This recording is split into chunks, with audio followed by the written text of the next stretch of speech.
whenever I conduct a session on careers and I'm asked about entrepreneurship, the first thing that I do is ask all the audience members to spell it for me.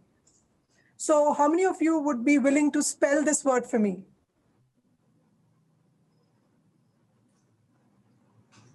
Come on, put the spelling in the chat box.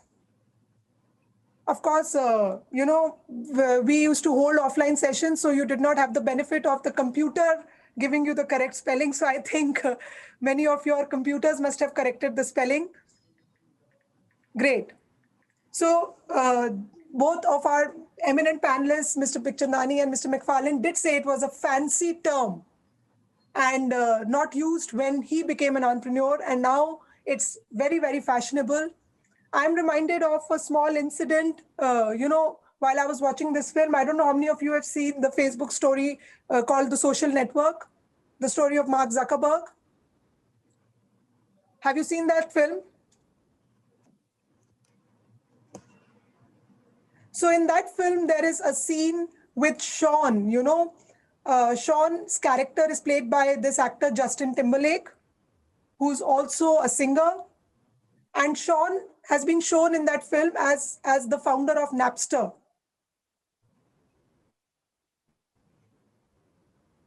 Right? So at a party, this girl asks him, "What do you do, Sean?" And Sean says, "I'm an entrepreneur." And this girl is from Stanford and she's not impressed. So she says, "Oh, that means you're practically unemployed." So, many people use this word just to hide the fact that they are unemployed. So now, how can you go forward with this journey now that you are motivated, you know what you need to do? And of course, let me remind you again, Mr. Bikhchandani told you the importance of actually going to college. The fact that he himself went to IIM Ahmedabad, meaning had he failed at any point in time, he at least could have gone back and started going back to his job, something which he left for his venture. And let me not forget to remind you that even Mark Zuckerberg was in Harvard. So these are important things that we need to focus on. We need to ensure that your education takes a full turn and that you have the required qualification and the required network. So why is this degree, whether it's IPM or CAT, the MBA program, important? Please note that the ideas that you get also come from the place you work in, from your colleagues. So Mr. Bikhchandani spoke about a team. Where do you get that team? You don't walk on the road and pick up people. These are your classmates. Where do you get the funds? You get the funds by saying that you went to a reputed college and therefore you will have people backing you up. So let us not forget about these very, very important things which a good college provides other than the education. It gives you peers, it gives you your colleagues, your future business partners, and of course the requisite funds. So Rahul will spend the next half an hour talking about what this IPM program is, how you can join it, how you can apply to it, what you need to study about. And I'm sure at some point in time, Rahul will be able to invite Satyam, who himself is an entrepreneur, one who started Possible Education, of which Team Satyam and CLAT Possible is a part. So maybe we will end with Satyam's journey so that your tempo and your momentum is high. And you go home with this good idea and raring to work for it. Rahul, over to you. Thank you, ma'am. Difficult job to follow such a inspirational figure like Sanjeev sir. But what I'll do is I'll look at the back end of that provide this option, how students from schools can get into these IIMs, and how students who've done their schooling are in college might end up in an IIM, right? And also I'll very shortly talk about something called as aptitude test, because when you look at the entrance test of all of these exams, all of them are similar in the sense that they're aptitude tests. So when we talk of preparation, what is it that really makes it different, all right? Now, of course, by now we are convinced that management is something that opens a lot of doors for you. It is something that gives you a lot of opportunities. But why does does that happen? See, when you go into a management program, what happens is you're not taught a specific field of the profession. Management in itself is a holistic sort of a thing. For example, if you are doing your MBA or a BBA, you will be taught about marketing, you'll be taught about operations, you'll be taught about HR. So you'll know the business in its entirety. And therefore, the skill set that you have will be something that can be taken to different areas. For example, someone who's working in a finance department, right? Now he works for, say, an FMCG. The skill set that he has, for example, he knows how to manage the finances of a company. Those skill sets can be used in an FMCG company. They can be used in hospitals. They can be used in hospitality. They can be used in schools, everywhere. And therefore, the skills that they have are skills that are transferable, that can be taken from one place to another, and therefore add a lot of value. When you go out to start your entrepreneurship, a lot of you have been asking about how do we start a company, how do we build a team. Now these are things that you will actually be taught in management. When you're looking at a team, what kind of a team are you looking at? What are the basic requirements that are there? If you are starting the company, what are the legal requirements for that matter? All of those things become part of what you're taught in management. And therefore what happens is, then what will happen is, because you're someone who adds value to different areas, you can find application in a variety of areas. And therefore, what I'll now just do is I'll just put on some photos on the screen. If you could just help me identify these people. Do you know who this person is? If the students could tell me who this person is. So this is Miss Chanda Kochar, right? She used to head one of the top banks in the country. This one, the second photograph, this lady here. Now this is someone who will be a little closer to our hearts because yeah. So she is Miss Indra Nui. She was the head of PepsiCo. This third person here, people who follow cricket would know him very well. This person is one of the best cricket commentators that we have. He is Mr. Harsha Bhogle. And definitely now the fourth photograph, I'm sure we'll find a lot more concurrence. A lot of you would know who this person is. Do you know who this person is? Even if you're not able to recognize him, you would have heard his name definitely. This is Mr. Chetan Bhagat, right? बहुत सारे answers हैं. Now, see, these are people who are successful, of course, in their fields. But imagine the kind of fields they're successful in. One is running a bank. The other person is running Pepsi. The third person is doing commentary about cricket analysis in sports. The fourth person is doing whatever he wants. He writes books. He becomes a judge at Nach Baliye and whatnot, right? All these four people have something in common. And the fact is, all of them are MBAs from top colleges, 3 of them from IIMs in India, right? What I'm trying to say is, a management degree will give you those kind of networks, those kind of skill sets that are required to find value and add value in the corporate field or in something that you do, right? The kind of careers that you can look in management, again, these are just names which I'm introducing to you so that you can probably read up on them. In no particular order, one is marketing management. Marketing management are people who look after the branding, the sales, the market research, what would sell, in what form it would be brought to the customers, etc. Then there is financial management. These are the people who look after the finances of the company. That is something that will be there in every company that you come across. Then there are people who are working in the investment banking side of things. For example, you would have seen movies like Wolf of Wall Street and the works. So these are the people who are doing that investment banking, the analysis and all of those swanky stuff. So this is something that you can find application in. Then there is operations management, people who are interested in getting things done. So right from the point where raw material starts to the point that it reaches your factory, how it will be processed, what will be the layout of the machine, what is the number of people that would work on. Yes, when you're doing management, you'll study all of this, right? I'll come to the institutes in a bit. How that processed good will actually reach the final customer. All of that is something that operation managers look at. You probably would know the company Dell. It is a company which is one of the top manufacturers of laptops today. But when Dell came into the market, the selling picture was very similar. All companies had their stocks in shops. You would go to the shop, buy the machine that you want. But Dell came out and they worked on the operation side of it. They said, fine, we have a website. You come to our website, you look, put in your specifications, yes, and we'll send it across to you. So they had a different operation model, and just based on that, Dell became one of the top players in the international market, right?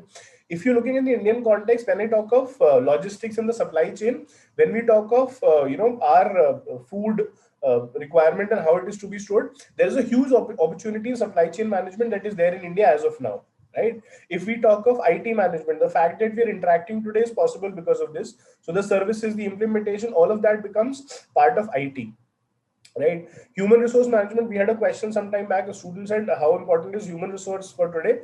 Again, this is one of the most important pillars of any company, and the importance of human resources have only been growing, right? So right from who's to be hired, who's to be fired, the compensation, how they will succeed, how to keep the workforce motivated, all of that becomes part of human resource management. And when we talk of startups, you'll be surprised, there are so many startups in this field, Great. So there are so many startups in this field. HR, for example, a basic thing like background check. So when you apply to a company, a background check is run on you. Because there are many companies that are coming up, or they do not have the bandwidth to do the background check by themselves. So now there are startups who are doing background checks for other companies. So again, a field which has immense potential if you are interested in this field. And another, I think, the way to the future would be data analytics. So when you log on to your Gmail account, there's a ticker ad that you show that shows at the top.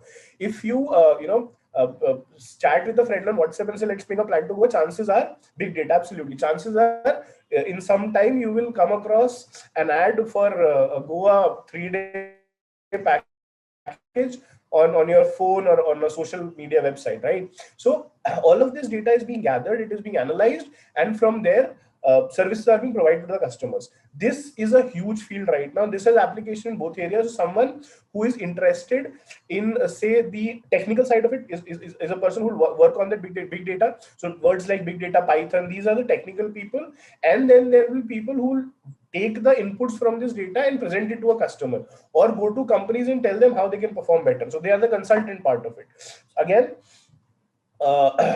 definitely something which is probably going to be huge in the future, and most of our businesses will be run based on this, right? Again, there are students who are asking about portal management and mass communication. I'll just briefly touch on that as well. Just give me a few more. There's someone who's asked, is placement confirmed? Sir, confirmed, nothing is in the world is confirmed, but yes, your chances for placement are highest from these top colleges, right? But again, management.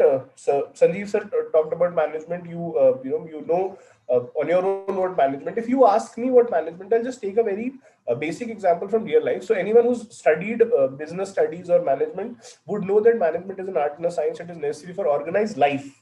That is where management application starts from, and then goes on to business. It is a set of principles that you follow: planning, organizing, leading, controlling are the different activities of management. But see, if you ask me, management is getting things done in the most efficient and effective way, right? So you should use the least amount of resources, and the output should be as close as to the desired output. If you're doing that, you're good on management. And a very good example of how managers can affect lives of people is something that I'll just talk about. The example I'm taking is something that you would have probably seen happen in front of you. It is the cell phone market in India, for example. Now, if you go back a few years, 2007-ish, right? At that point in time, Nokia and BlackBerry were market leaders. They were the biggest companies. Nokia had a market capitalization about $300 billion. So why they were successful was BlackBerry was playing on safety. So they used to have a BBM, BlackBerry Messenger, which was encoded. So any chats on BBM were not leaked like WhatsApp chats get leaked on news channels today. And then there was Nokia. Nokia was building whatever came to their heart. Okay, so if you search for old handsets in your home, there is a very good chance that you'll come across this, right? Yeah, so this is what Nokia built, and Nokia was building these beautiful items. So what you see on screen right now are actual production phones by Nokia. Some of them were round, some of them were flat. They had different colors, they have different shapes, different sizes, and Nokia was successful doing what it was doing, right? But then all of a sudden, in 2007-8, this man with a turtleneck comes in. He has a presentation. He says, all of you are doing it wrong. And he tells us, the customers, what you need is a touch screen, right? Samsung says fine, you make the phone, we'll copy the phone. So there was a legal suit that happened with Samsung as well. And then there was a company like Micromax that says, okay, you do whatever you want. We will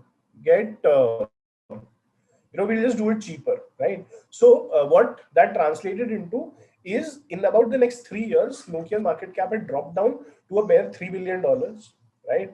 And if you look at it now, you see how the complete thing has changed. So as Sir was talking about market insight, there is a team which has to get this done. So people go onto the field, they understand what consumers need, even when sometimes consumers are not able to articulate it and get things done, right? So that is management is at play. And so if you're someone who dreams of a career,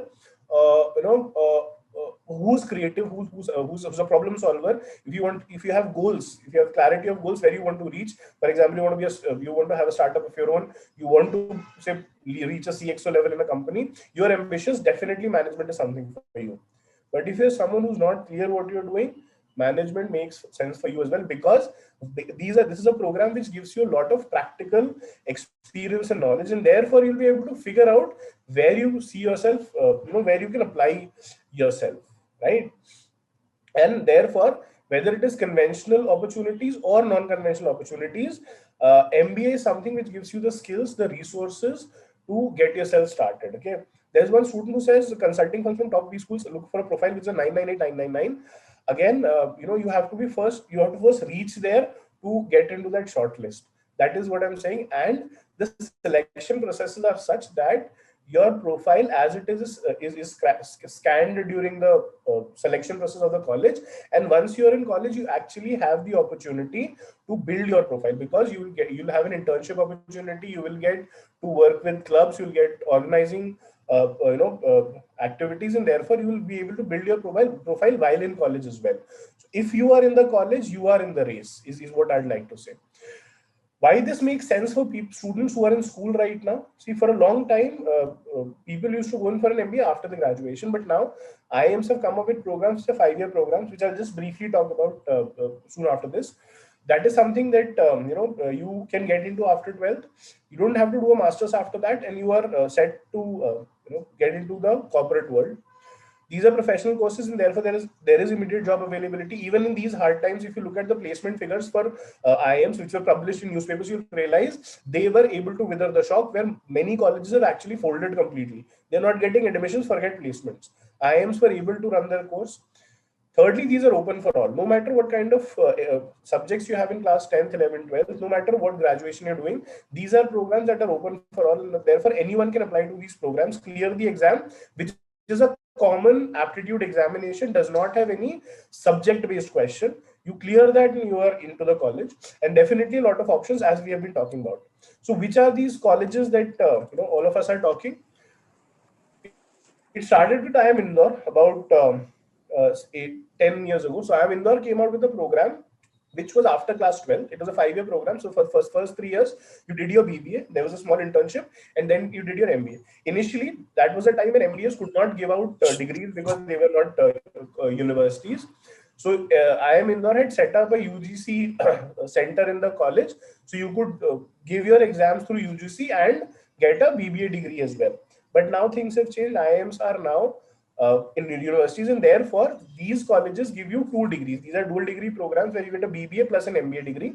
And the good thing is, if you are someone who wants to do your MBA from, say, a higher college, you can actually quit the program after 3 years, get your BBA degree, and continue with your IIM from a better college, right? And therefore this is something where you are already in a very good place. If you think you can go better, you definitely have that chance, right? So IIM Indore started with it. IIM Rohtak then joined it last year, and this year 3 more IIMs are coming out with a 5-year integrated program, the IPM, right? If you look at the selection criteria for these colleges, there is some marks for 10th and 12th scores, but for IIM Indore, all you have to do is clear the written exam. There is a small essay that you have to write, and there is an interview. Basis this, you are selected. Your 10th and 12th score do not matter. For IIM Rohtak, 45% is the written test, 15% is the interview, and then 40% marks are for your 10th and 12th, and that is how the breakup is. So if you do well in the written test, and how many written tests you are giving? IIM Indore has one IP MAT, right? Then there is IIM Rohtak, which has a test of its own. IIM Ranchi will take the IIM Indore test score for its admissions, and the NTA will be conducting a combined test for IIM Bodh Gaya and IIM Jammu. So if you're giving 3 tests, you'd be applying to these 5 colleges. The eligibility is only 60% in 10th and 12th, right? If I talk about why IPM, again, brand equity, you can exit after 3 years to go to a better college. Definitely very good placements. These are the placement figures, the average figures for these colleges. And if you're doing the 5-year program with these colleges, this 2-year MBA will happen with the students who cleared CAT after the graduation and come for the MBA. Your placements will also happen together. And therefore, these numbers look impressive. And lastly, competition in this case is low.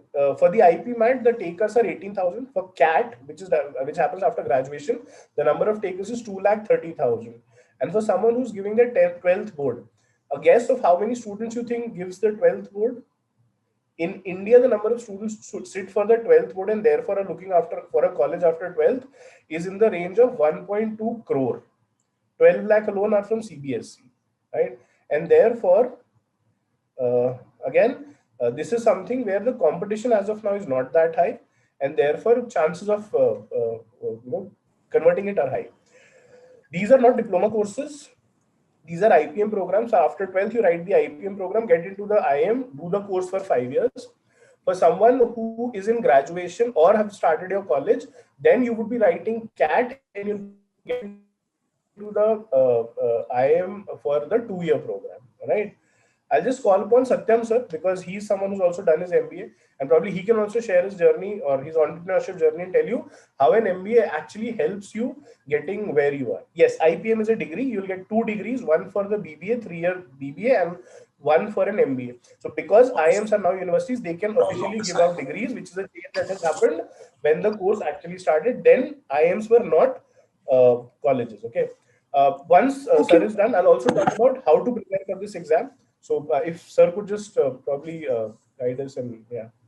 Thank you so much, Rahul. Lots of questions are streaming in, and let me tell you that Rahul is the best person to answer those questions. Rahul is a serial 100 percentiler in the CAT exam. You can give the CAT exam to Rahul when he's half asleep, and he will score 100 percentile. So he's the best person to guide you through this journey to IPM or IIMs for post-graduation, should you want to do it.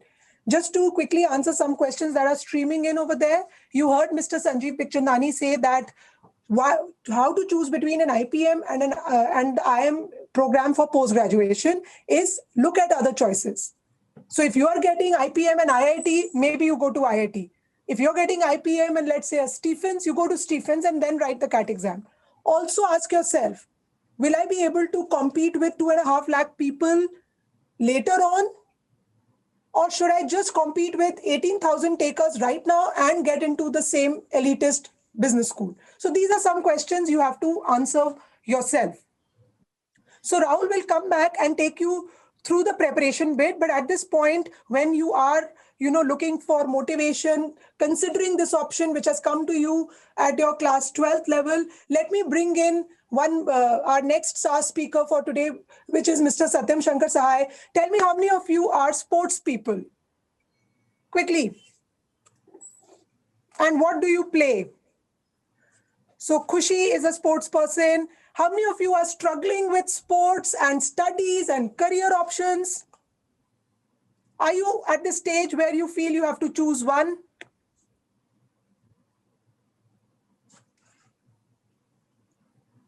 Are you at this stage where you feel that, okay, or any other co-curricular, someone says music, Abhinandan is a musician.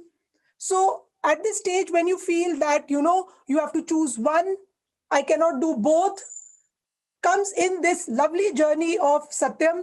So other than being an entrepreneur from a great business school, average student in his school life, that's what he likes to say. He will start probably his journey by talking about how he was not one of the greatest students you could have met in class 10th, 11th, 12th. Maybe some of you will relate with it. And now, not only is he balancing his work, which we are all seeing today, but also his career as a sports person. So Satyam is a triathlete. That means he excels in three things, which is running, swimming, and cycling. Triathlon competitions across the world are called Ironman competitions. Have any of you heard that? Have any of you heard about Ironman competitions? So Satyam participates in Ironman. It's an arduous three-sport event, where you have to cycle, run, and swim in the same way, in the same day, one after the other, and competed in under 12 hours in under 15 hours to be able to be counted as one Ironman. Yes, I think some of you have written that you have seen his videos on YouTube. Some of you have heard about it. Very good. That's excellent. So this sports training, this triathlon training, which is 180 kilometers of biking, 42 kilometers of running, and 4 kilometers of swimming, one after the other, and in a time-bound competition, is something, which is in itself a career. So how has Satyam found this balance to run his company, do the triathlon, and not to mention that at once upon a time, he was also a fashion enthusiast. He was crowned Grasim Mr. India runners-up, and he was selected for Mr. International to represent India in Panama.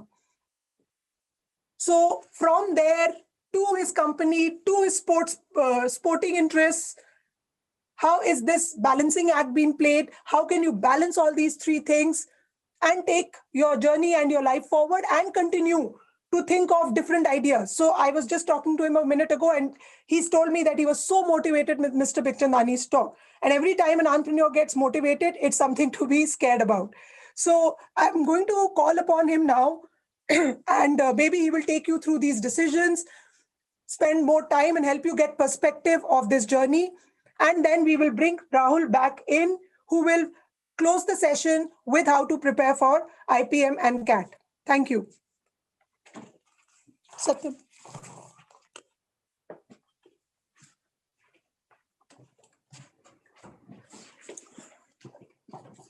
Okay, hi everyone. Now, I'll just tell you a bit about my journey. Now, I did my MBA from MDI Gurgaon, and this was the year 2001. So MDI is one of the top business schools in the country. And thereafter, I was working with this Swedish multinational company called Joico. I was selling candies. I'm sure you must have heard about brands called by the name of Boomer, Pim Pom, and Solano. So I was in the sales and marketing, and I did this for almost a year, before I decided to actually switch gears and completely get into a different orbit. And that was modeling. So which was almost for 3 years that I was in Bombay and, doing modeling and RAM shows and et cetera. And then came my true calling, which was education. And this journey started almost 17, 18 years ago. Now, the reason I just told you about this background is that each one of us, goes through different phases in life. And when I was in class 11th, 12th, in fact, class 9th, since my father was in the Air Force, I was quite passionate about getting into the Indian Air Force. I wanted to become a fighter pilot. And all that I could think of then was cracking the NDA examination and getting into Kharagwasla. My brother is in the army. My brother-in-law is in the Air Force. And they're both in the fighting wing. So I was always inspired to, get into the forces. And seeing my dad at various Air Force stations and seeing the MiGs flying and Jaguars flying, Canberras flying, I would get really, really, motivated, and I wanted to be that. But it so happened that I couldn't clear the SSB, the Service Selection Board in NDA, and suddenly I felt that life has come to a full stop. I was an avid table tennis player, and I played nationals, and I've been a sports enthusiast. Very active in my schools, in my school. So 100 meters, 200 meters, 1500 meters, these were my sports. And suddenly I thought that life has come to a full stop when NDA did not happen. And it happens to most of us that, what we are passionate about, at a certain age in our life, the doors are suddenly shut, and there's a lot of thinking that you have to do that. Now what?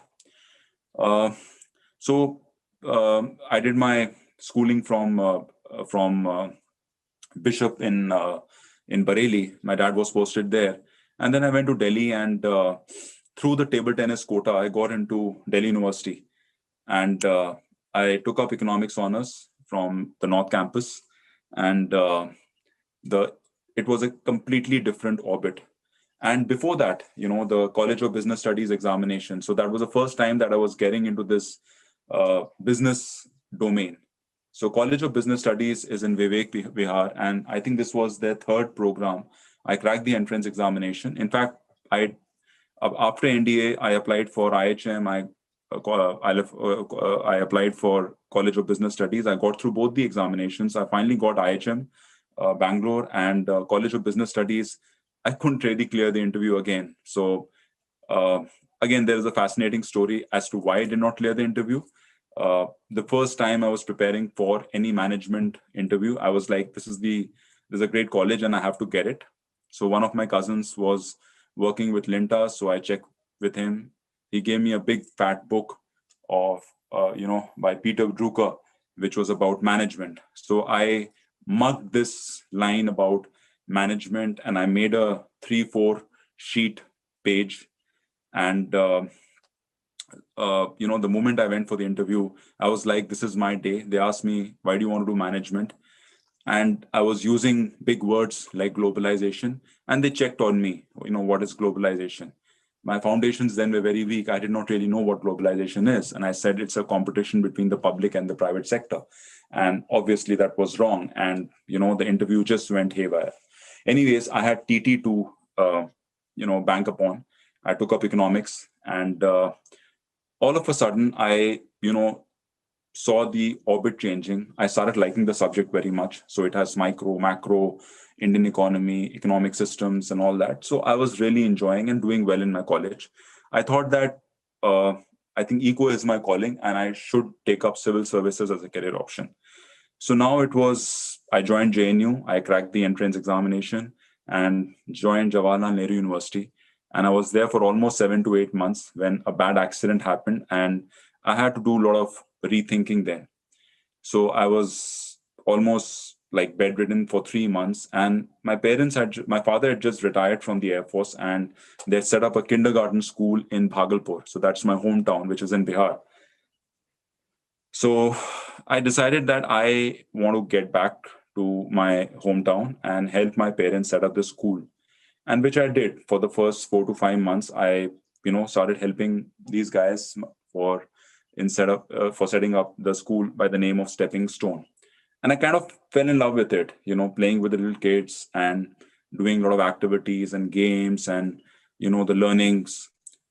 And this is where I thought that I would like to, get into this sector and open chain of kindergarten schools. So from NDA to civil services to now, trying to set up chain of kindergarten schools. And then it was quite a new concept, kindergarten education. Now you have plethora of them. And that became my passion. So I said that if I really want to do well, I need to get great funding, and I need to have a name, like Sanjeev sir mentioned about having good education. So then it was all about getting into the IIMs, getting into the top college in India, and then going in for funding. So so I started preparing in Bhagalpur. There was no coaching, and it was very difficult. I mean, the kind of atmosphere, uh, you had no competition, so I was just competing with myself there. And from there to cracking the examination, I got calls from the IIMs, MDI, XLRI. Finally joined MDI Gurgaon, and my passion then was just opening kindergarten school. And most of the projects that I did in my school, in my college, in MDI, was just about kindergarten school. In fact, the last 3 months, 5 months I spent in Australia, I was again researching on this project. And it was so much so that we qualified for a business plan competition, which was called I2I, and there were some 200 business plans, and we were top 3 business plans in the country. So me and my friend, both of us were like very keen to set up this, and we were looking at good funding. Now the funding was not happening, and we got jobs, and we felt very secure. So the job was paying us well. So in those days, we were being paid about 90,000 rupees a month. I'm talking about year 2001. And that all of a sudden was great money and good saving. But yes, you had a hierarchy, and you would always wonder that at best, where would you reach? Suddenly, the stepping stone dream, the kindergarten school that I wanted to set up, became very hazy. So, like Sanjeev sir had mentioned that when he was in, so when he was when he was 10, he watched Rajesh Khanna movie. So I was quite fascinated by Shah Rukh Khan, and I said that I want to become Shah Rukh Khan, right? And I started applying for various pageants. So this was Grasim Mr. India. So year one of my work, I did not get through, and I was in sales, and I was posted to the worst of locations in Bihar, like Forbesganj, Araria, Muzaffarpur. So there was a lot of traveling involved. My workouts would suffer, but yes, I would find out place where I could do my workouts. And then finally, I got selected for my regionals for Grasim Mr. India, which is like Femina Miss India. You have Grasim pageant. Now it's no longer there. They stopped it in year 2015, and now Times of India does it. So, so it was a big thing then. And then I qualified for the finals, and then the journey was after the pageant. When I got the runners up, I thought that modeling is something that I want to do, and I want to get into acting. I really tried for a couple of years, but then it was not really, cutting the ice, and I felt that acting is not something that I have. I really have to learn that skill. It was not natural to me. So then I decided that yes, now let us get into something that I was passionate about, and I started the school journey. So in year 2005, I set up my first kindergarten school, which was in Lucknow, and I then the dream was to set up kindergarten school, and that's when I passionately got into this test prep sector. So the reason I'm telling you this is that you have moments in life when you may take a wrong career decision, but eventually you kind of if you're very clear about yourself, and if you don't really believe in status quo and are willing to experiment in life, then it takes its own trajectory. 7-8 years in business, and though the sports bit was there, I was still into my bodybuilding and exercises and running. But then, because of getting involved in business in a big way, into classes and teaching and moving a lot, there it really took a toll on my health. So this happens. I mean, when you are in your 30s and when you're in 40s, the people are not able to keep pace. You get good money, you eat great food, and you drink, and suddenly you see that things are just falling, out of place. So I took a very, a different path, so to say. Sports has always been my passion, and it drives me.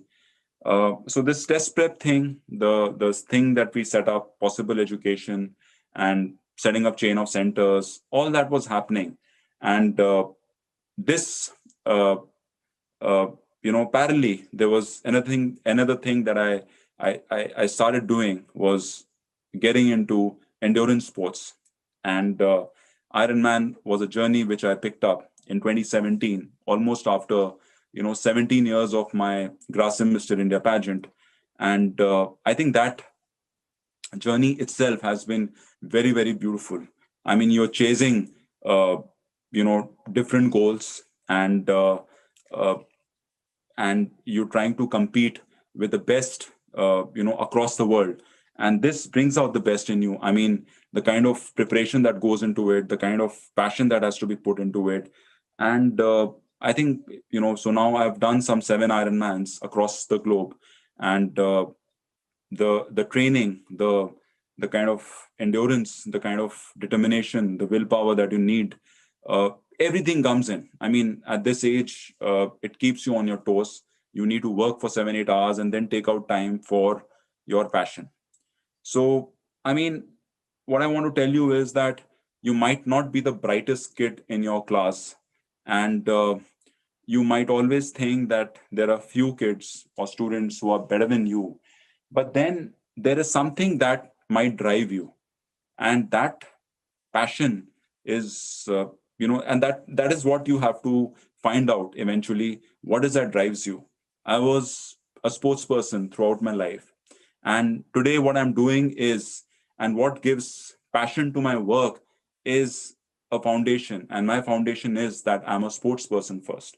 The way I run the company, the way I teach, maybe uh, everything has a bit of sports person in it, right? So uh, so it's very important to kind of follow your passion. And when we're discussing this subject, that is entrepreneurship, it's not just about money. I mean, you will have people who are very rich, and but but maybe they're not following their passion. Earning money is not the only purpose. I mean, for me, I look at it a little differently. I think money is very, very important. I belong to a middle class background, and for me, money is a beautiful thing. I mean, I get to travel. You know, so all those things happen. But then, besides that, your emotional well-being and your fitness, I think these are again very important aspects of life. If you can keep a balance, it's great. Now, imagine somebody is in 40s, and uh, obesity is one of the diseases that he has. That's not a great thing to happen. I mean, you need to balance your you need to balance it out. I mean, so everything has to be done in a certain um, organized manner. And I think discipline is not just about cracking the examination and getting into a great college. The discipline is also uh, a phase after it. So a lot of my batchmates, they followed the ladder of corporate glory, and they've reached the top echelons of various organizations. Some of them are heading various brands. Like one of my very close friends, Abhishek Ganguly, he is the managing director of Puma India and now the Southeast Asia. So the people who have done very well. One of them is the CEO of Reliance. So good thing about management, guys, is that yes, you get good money, but money is not everything. You get great roles and responsibilities, right? So let's say you are joining an IM, and after a 5-year program. So Rahul has already mentioned that after 3 years, if you want to get into a better IM, you can definitely write the CAT, right? So let's say you're doing a 5-year program, you're getting into some of the best companies in India. Now, if you're getting into some of the best companies in India, it simply means that uh, you, if you're working with some of the best companies in India, you work with some of the finest managers. If you work with some of the finest managers, you learn a lot. So that corporate exposure is very, very important.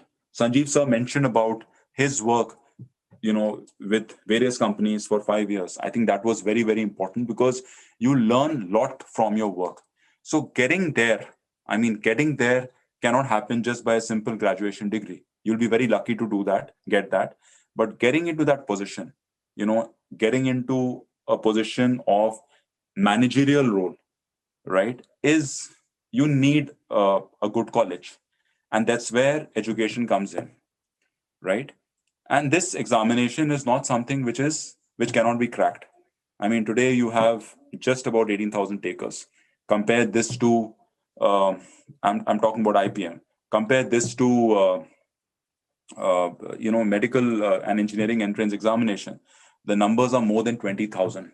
A. B is this, that the intake you have, just besides IIM Indore, the other colleges that have come in, Rahul has already mentioned that, Ranchi, Bodh Gaya, Rohtak, etc., Jammu. So you have close to 500 plus seats now, right? So the competition is much, much lesser. If you're a serious aspirant who really want to do management, I think you can definitely give it a shot, right? Yes, as of now, Ahmedabad, Bangalore, Calcutta, they are much, much better colleges. But there is a great chance that over a period of time, the other IIMs will also begin the undergraduate program, right? So the person who started the undergraduate program in IIM Indore is now the director of IIM Bangalore. And so you never know when this decision happens, but the trend is catch them young, right? Like the IITs, so you get right after class 12. So slowly, I think that's going to happen, and it's going to get really, really competitive as it becomes more popular. So I think it's a great opportunity now to take this up. And while you're preparing, there are other good avenues. For instance, you have a College of Business Studies, you have Narsi Monji, etc. So that option is also there with you, right? The second part is that if you really looking at doing well in the corporate career, right, getting into a good company is just step one. I mean, the second part of the journey would be doing well at your job. So you really have to figure out over a period of time what is that you like, whether it is human resource, whether it is branding, whether it is aggression, which could be in form of doing well in sales and distribution or channel management, or you're good with information technology, or something like a digital marketing, something intrigues you. So I over the next 3 to 4 years, you must see it as a learning curve. Try and read business related magazines. It could be Business India, Business Today, and try and get as much of information about what's happening around you in the corporate world. Read about some famous management stories, and this would really inspire you. I mean, just taking up a career is one thing, becoming passionate about it is another. So to become passionate about it, you have to read about it, and start enjoying this process. And if entrepreneurship is your call, I mean, you need to know stories of people who have been successful and who have not been successful, right? And the idea might knock your door, very soon. So while you're in college, you might just conceive a certain idea, become a great observer. Even ideating is an art. I mean, you have to uh, understand that where is that opportunity where which could be capitalized. And I'm sure that in the next 50 years there at least be uh, you know 1 lakh companies coming up that don't even exist today. So these will be people who have uh, you know who have nothing to do with business families or anything, meaning they might do an MBA, they might not do an MBA, but what they will have is a great idea. So I feel that one is that you secure yourself. Anytime you want to get into the corporate job or corporate ladder, you are always there because of your education, because of what you have studied, and your college and your network that you have built. And then is you know entrepreneurship. So entrepreneurship is only when you are kind of clear about it that yes, you want to be independent.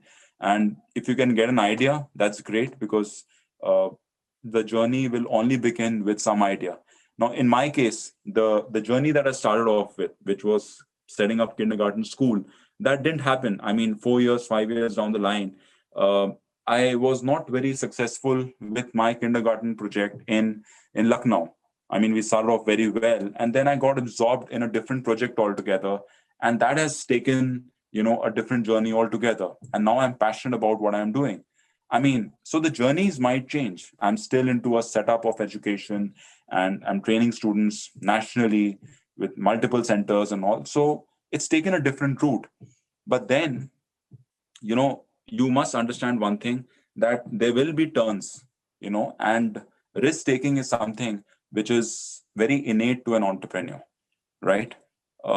So you really have to do a lot of thinking here as to what are the priorities, and if you really get a great idea, start working on it. But yeah, keep some safety nets and be sure when you want to take that plunge. So if you have it in you, you'll be doing it. And entrepreneurship is not just in terms of setting up a business. It could be in terms of uh, pursuing your passion. So if let's say some of you like music, would you like to do something with music? Somebody plays guitar well, or let's say somebody is good with athletics. What do you want to do about it once you join the corporate ladder? Do you want to like just shut it, or you want to take that also separately? So this is, I think, um, your foundation is very important. I mean, if you have that, I don't think so you should give it up, and you must pursue everything aggressively. All right. So I think with that note, I will end, and over to you, Rahul. Thanks. Thank you, sir. Yeah. So as sir said, just a second.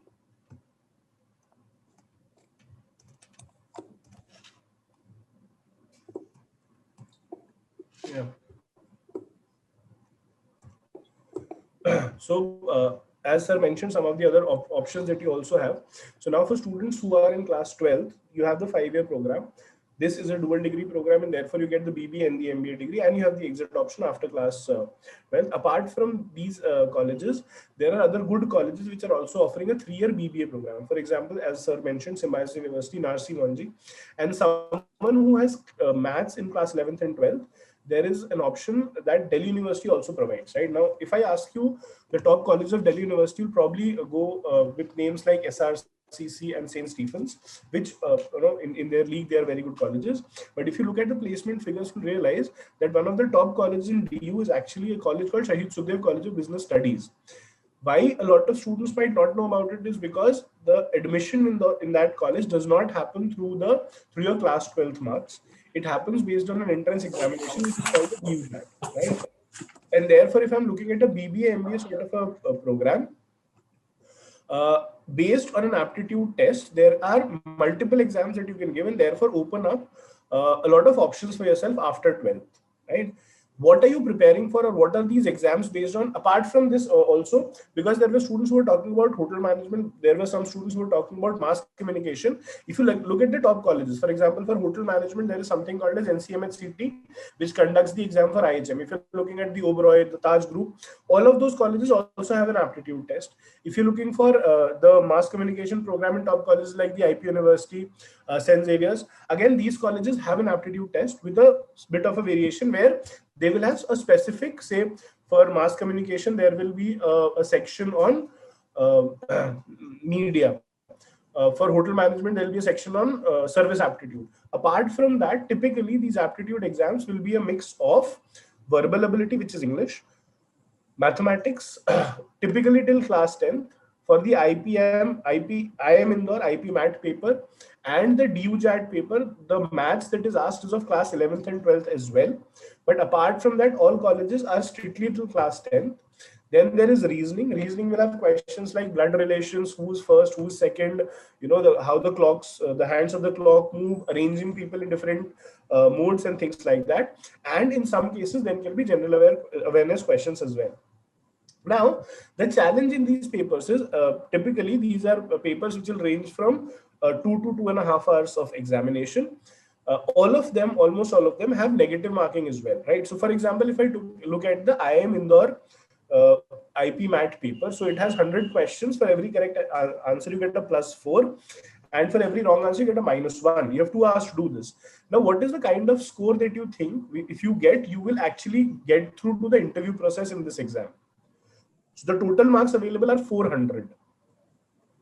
If you look at the previous year cutoffs, again, and this data is available on the internet openly, IIM Indore also shares the data, you'll be surprised to know that at a score of about 160 out of 400, you will actually clear the exam and get into the interview phase, right? If you have a score of around 50%, you stand a very good chance of actually converting the final college and getting an admission in IIM Indore. So what I'm trying to say is, when you talk of these national level examination, for an examination where the syllabus is easy, the question levels is easy, the cutoff might actually go up to a maximum about 60%. For exams which are of higher difficulty level, the cutoff drops down to about a 45 to 50%. And this will be true for almost all examinations, whether you're in graduation preparing for CAT, whether you're preparing for civil services, whether you're preparing for say a bank PO, you'll realize that in all India level examinations, this is the kind of cutoffs that actually play out, right? Now, an important question is whether you can do this or not. I think a student had said, someone who's not doing too well in 10th and 12th, or an average student, as we call it, common term that we use, can we actually make it to top colleges? So statistically speaking, if I'm talking of top BBA, MBA colleges, for students who are in class 12th passing out, there are around 2,800 seats in the top, say, 25 to 30 colleges, okay? The number of takers for all the exams combined will be around 59,000, right? So if I ask what is the probability of a person getting selected, that will come out to 2836 upon 59,000 into 100. Obviously, I cannot solve this, so I'll just take a round figure. 3,000 out of every 60,000 people will get selected into these top colleges. If you actually solve it, cancel out the zeros, you're left with 30 by 6, and therefore there is a 5% chance of your selection, right? Now, what does this 5% mean? Imagine your entire class sitting for this exam and giving the paper. A 5% success rate means in a class of 50 students, if all of the students give the exam, 5% of 50 will get selected. And I'm sure most of you would have been able to calculate this by now. 5% of 50 is 2.5.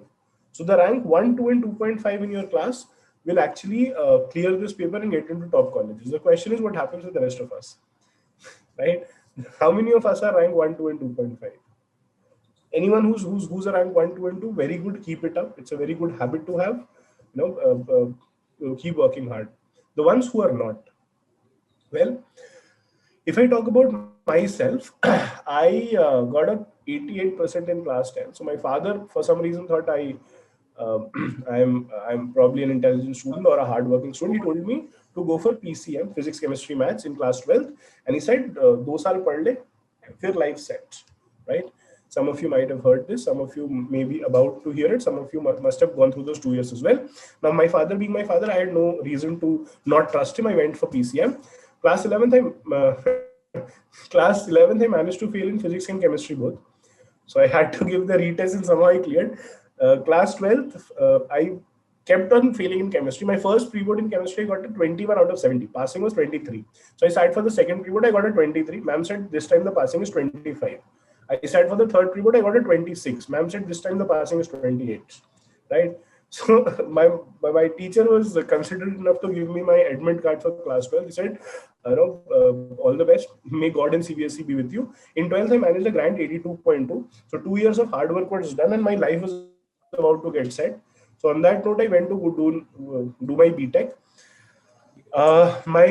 In my first semester, I managed to fail in maths. In my first semester, I failed in engineering drawing. In second semester, I failed in maths too. All right. So I realized my life was not definitely getting set, and this is not what I was good at probably. I obviously had no work experience. I have no extracurricular activities because unlike Satyam sir, I'm not able to run, and unlike some other person, I'm not able to sing or dance as well, right? So I'm pretty much a very lazy person. From my profile, you can very clearly see I'm not very smart either. Hardworking, basically, right? So at this point in time, after my second year, when I had cleared all my papers which I had failed in engineering, I talked to a senior and he told me to prepare for aptitude. So what is aptitude? Aptitude, as I said, is a maths, English, and a reasoning test. if you are in class 11th and 12th, whether you want to go in for law, mass comm, hotel management, MBA, BBA, all of these tests will be aptitude tests. If you are someone who's in graduation, whether you want to write your CAT examination, GRE, GMAT, CDS, Bank PO, SSC, all of these exams, they all have a component of aptitude in them, right? And therefore, he said, boss, prepare for aptitude, something will happen. अच्छी बात है, good strategy to have it, like something will happen. So I started for preparing for aptitude test. Now my logic for preparation of aptitude is simple. I realized that this preparation cannot happen by saying that you'll sit for 6 hours for the next 1 month and you'll be ready. So when students ask me when to start, I think this requires some time, as I'll try to show you with a few examples as well. And therefore, if you have time, you have the luxury to make mistakes. And what I expect from student preparing is, even if you're able to give, say, 1.5 hours on a continuous basis, you'll be really well prepared for the exam, right? So anyone who's in class 11, this is a very good time to start, because as it is in class 12, you'll have a lot of burden on you because you have to also prepare for class 12. So it is actually a good time to start. You can make those mistakes, you can understand what you're preparing for, and be in a better position to crack the exam, right?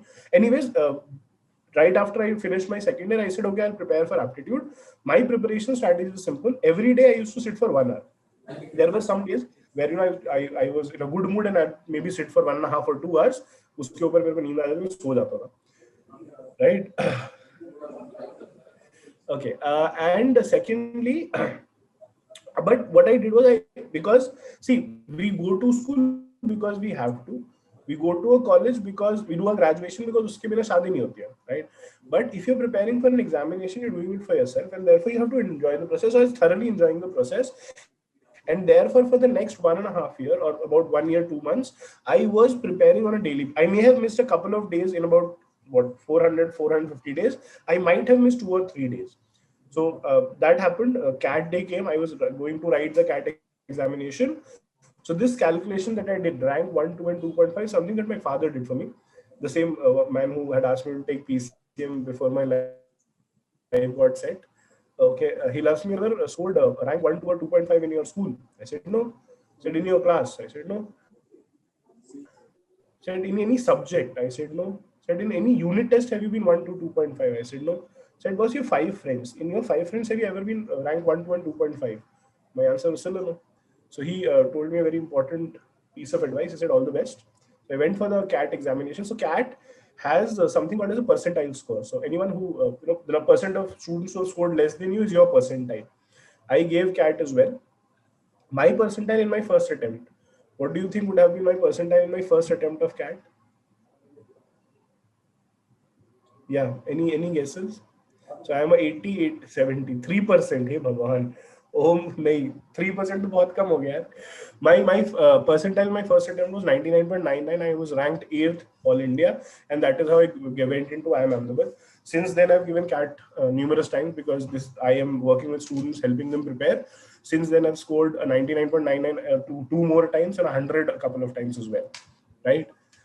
So this happens. If you search Rahul Sharma CAT topper, you'll actually see my photo. I really don't want to talk about it right now. There is a question that has been put up. It says, how to study for IPM as in the current scenario? There are 2 board exams for CBSE students. See, again, what will happen next year, we cannot really be sure about. But what is certain is the entrance exams will happen. They happened last year as well. They have been announced for this year as well, and there is very good. There you can almost be certain that they'll happen next year as well. So when I say preparation for an entrance test with school, what we're talking about is probably if you take out say 1 hour on a daily basis and continue it for a period of 6, 7, 8 months while you're preparing for your boards, and probably around the time of say January, you take a break from this preparation and continue with your boards. Focus on that. Once you come back after your boards, you have another say 20-25 days to do a revision and appear for these exams. In a normal year, these exams will happen somewhere around starting maybe end of Aprilish to the mid of June, right? So ideally, the preparation should happen before January of the year that you're writing your 12th exam. For the next 2-3 months, you take a break, and then you come back, revise, and you're ready for the exam. That is how this preparation could actually be, planned. No, there is no such thing as only engineers going into IIMs. As a matter of fact, if you are not an engineer, you get marks for to get into IIMs. Non-engineers are preferred in IIMs because it adds to diversity. Right? If I'm talking of preparation, you have to understand aptitude test is not the normal test that you prepare for. It is not a knowledge test. Okay, in absolutely, you're preparing for aptitude exams. You can fill these forms and therefore end up with a program with an option after 12th, and then you can choose the best option that you have. So definitely a fallback option.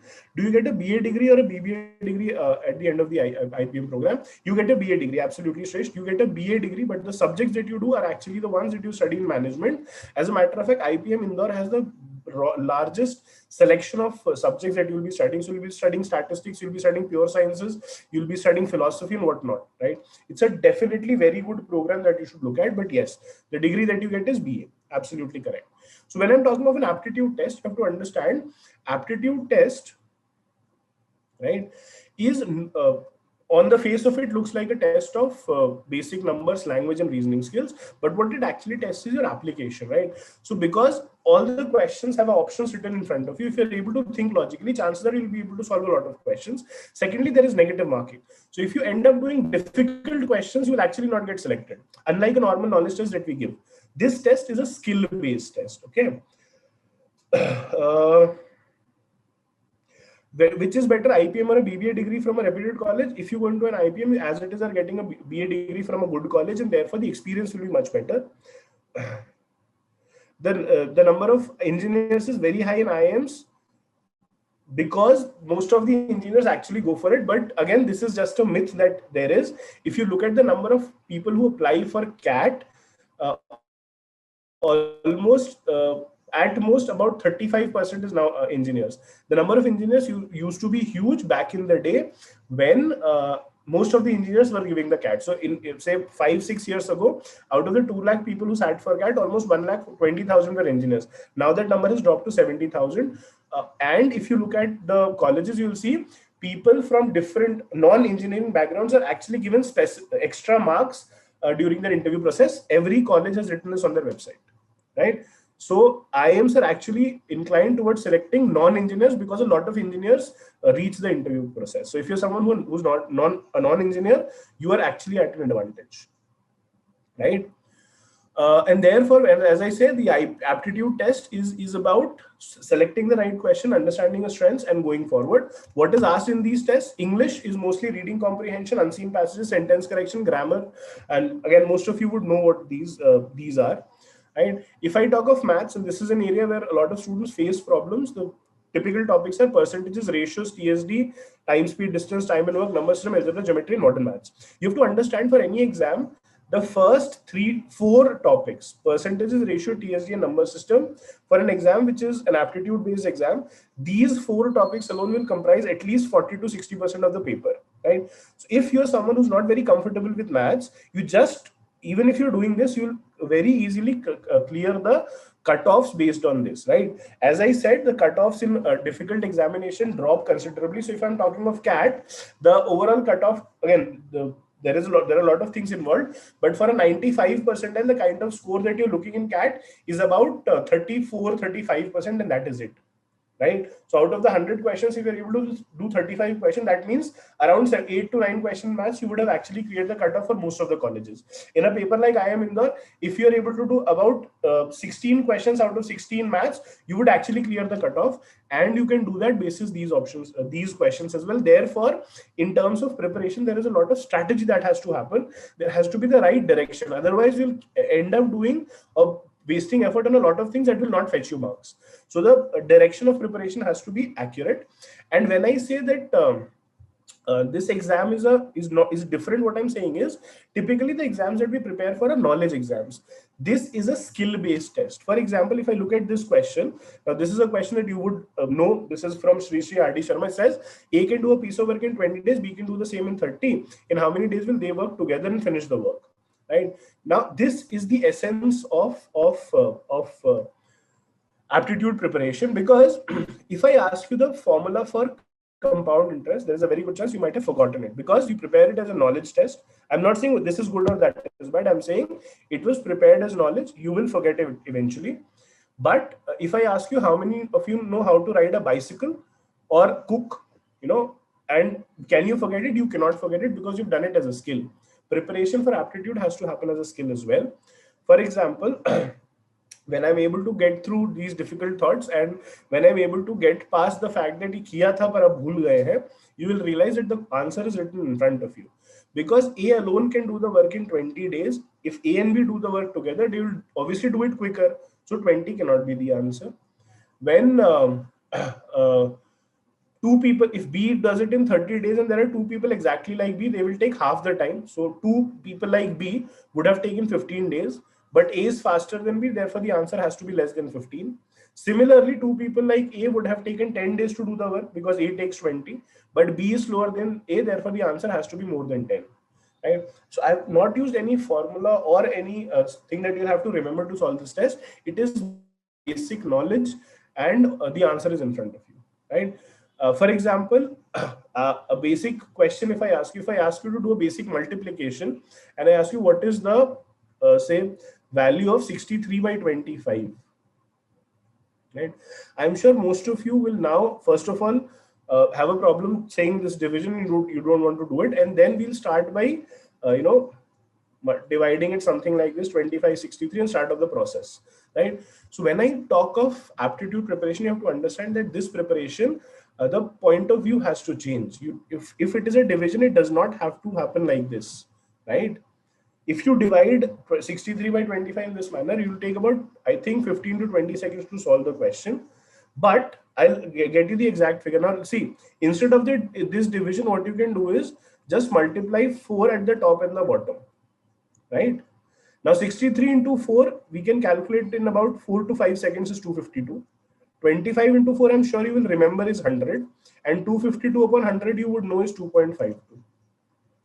So this thing that takes about 20 seconds will be done in 5 seconds. And this is the shift that I talk of when I say aptitude preparation. You have to look at things differently. And this is what is tested in aptitude test. So irrespective of the marks that you've scored in your class 10th and 12th, if you're willing to put in time and focused effort in this preparation, this will get you results, right? So 63 upon 25 essentially means 63 into 4. We won't do it every time because there is 25 in the denominator, I multiplied by 4. If there was 50, I would have multiplied by 2. If there is 33, I multiplied by 3. So there are different ways that you can actually simplify things and do it because there is no step marking, right? And you will agree with me when I say 63 into 4 is easier than 63 by 25. The only thing is these are the same things. You just have to look at it in that manner, all right? So as of now, what the plan is, I'm sure a lot of you will have a lot more questions who want to discuss what you are planning or what would be good for you or not. And therefore, we've planned one-to-one sessions, right? So if you want to talk about preparation, if you want to talk about how to get into a college or things like that, you can book a one-to-one slot. I'll share the link with you. This is the link for the slot. Okay. So based on this, we can meet on Zoom one-to-one and discuss your queries. So I'll just put this on the chat box. Just give me a minute.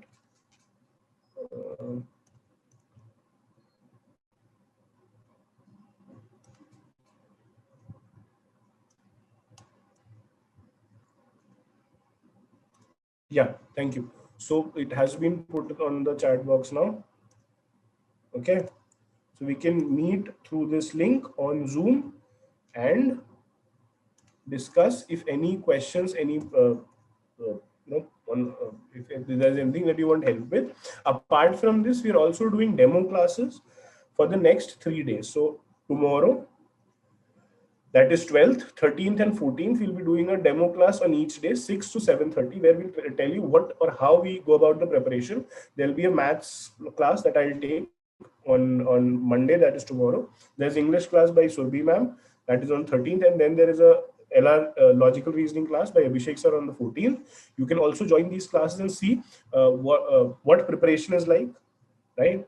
So for these classes, you can register on the link that again I'll now share. So there are 2 links that I've shared. The first link says forms.gle. Those are the That is the form for one-to-one counseling. You just click on that, register yourself.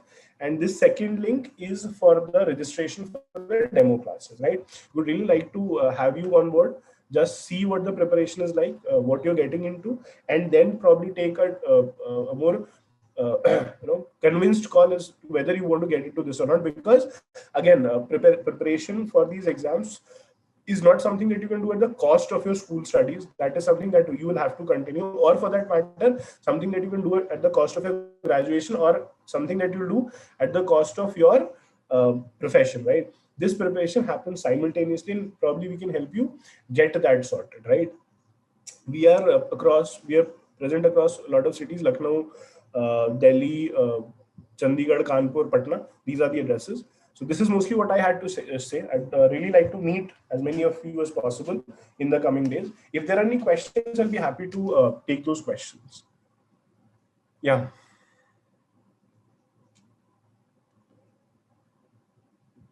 Great. All right. So I think since not too many questions are coming up, I think most of them have been answered.